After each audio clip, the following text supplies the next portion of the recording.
Salam, axşamınız xeyir olsun. Kinos TV-yə baxırsınız. Studiyada Aynur Zahid əvvəlcə əsas xəbər başlıqlarına qısaca nəzər salaq. Qadın məşqçi hicaba görə həbs edildi.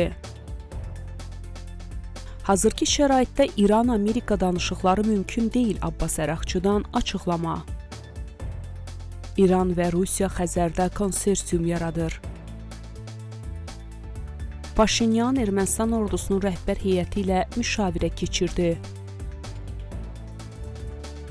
Çin Amerika gəmilərinə liman rüsumlarının alınmasını dayandırdı. İndi isə daha ətraflı. Təbrizin mərkəzi həbsxanasında biri qadın olmaqla 2 məhbus edam edilib. Bununla bağlı İnsan Haqları Təşkilatları məlumat yayıb. Məlumata görə 28 yaşlı Ümid Feyzi və 43 yaşlı Zihra Mirqəffari narkotik maddələrin qaçaqmalçılığında günahlandırılıblar. Eyni halda yanaşı İranın başqa bir neçə şəhərində də 11 məhbus dar ağacından asılıb. Bununla da cari ildə kimliyi dəqiqləşdirilən edam edilənlərin sayı 1300-ü keçib, onlardan 39-u qadındır. Tehranda yaşayan taekvondoçu və gimnastika məşqçisi Haniyə Şəriəti məcburi hicab qaydalarını pozduğuna görə həbs edilib. Bununla bağlı yerli mənbələr məlumat yayıb. Məlumata görə o, idman hərəkətlərini əks etdirən videolar paylaşdıqdan sonra saxlanılıb. Şəriətinin 160 min izləyicisi olan Instagram səhifəsi də bloklanıb. Onun hara aparıldığı barədə məlumat verilməyib. Davam edirik. İranda inflyasiyanın artması, qida məhsullarının və ət növlərinin bahalaşması səbəbindən at və eşək əti satışı yayılıb. Bu barədə yerli sosial media fəalları məlumat yayıb. Məlumata görə bu qanunsuz olsa da əlaqədar hökumət idarələri məsələnin ifşa edilməsində maraqlı deyil. Bu barədə xəbərlərin və videoların yayılmasından sonra Qəzvin əyalətinin Baytarlıq İdarəsi məlumatı təsdiq edib. İdarənin başçısı Süheyl Behnuş əyalətdə at və eşək kəsimi yerinin aşkarlandığını bildirib. Yerli sosial media fəalları belə qanunsuz kəsim məntəqələrinin yüzlərlə olduğunu iddia edirlər. Qeyd edək ki, son məlumata əsasən İranda növündən asılı olaraq dana ətinin qiyməti 990 min tümənlə 1 milyon 740 min tümən, qoyun ətinin qiyməti isə 870 min tümənlə 2 milyon 370 min tümən arasında dəyişir. Xəbərlərimiz davam edir. Hazırki şəraitdə İran-Amerika danışıqları mümkün deyil. Bunu İRNA-ya müsahibəsində İran Xarici İşlər Naziri Abbas Əraqçı bildirib. Abbas Əraqçı Vaşinqton tərəfindən hər hansı konstruktiv və pozitiv yanaşma görmədiklərini söyləyib. Əgər Vaşinqton bərabər münasibətlərə və qarşılıqlı faydaya əsaslanan dialoqa hazır olduğunu nümayiş etdirərsə, İran danışıqların mümkünlüyünə baxacaq. İran və Rusiya birgə dənizçilik konsorsiumu yaratmaq barədə razılığa gəlib. Məlumatı İranın Moskvadakı səfiri Kazim Cəlali X platformasında açıqlayıb.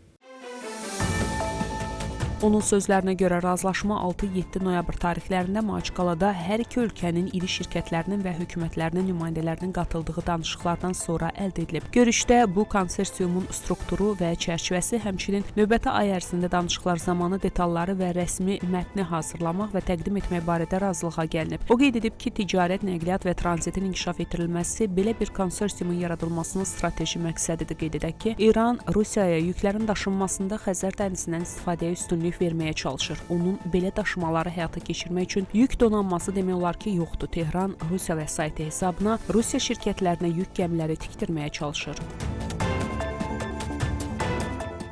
Buraxılışımız davam edir. Ermənistanın baş naziri Nikol Paşinyan Müdafiə Nazirliyində Silahlı Qüvvələrin rəhbər heyətinin əməliyyat müşavirəsinin iştirakçıları ilə görüşüb. Bu barədə Ermənistan mətbuatı məlumat yayıb. Görüş zamanı Paşinyan ordunun fasiləsiz şəkildə modernləşdirilməsinin və bu istiqamətdə ardıcıl addımların atılmasının vacibliyini vurğulayıb. Bundan başqa, silahlı qüvvələrin inkişafına strateji baxış, kadr potensialının inkişafı və digər məsələlər müzakirə edilib. Çin, Amerikanın gəmi qayırma sənayesinə qarşı tədbirlərin həyata keçirilməsini bir il müddətinə dayandırır. Bu barədə Çin Nəqliyyat Nazirliyinin saytında dərc edilmiş məlumatda deyilir.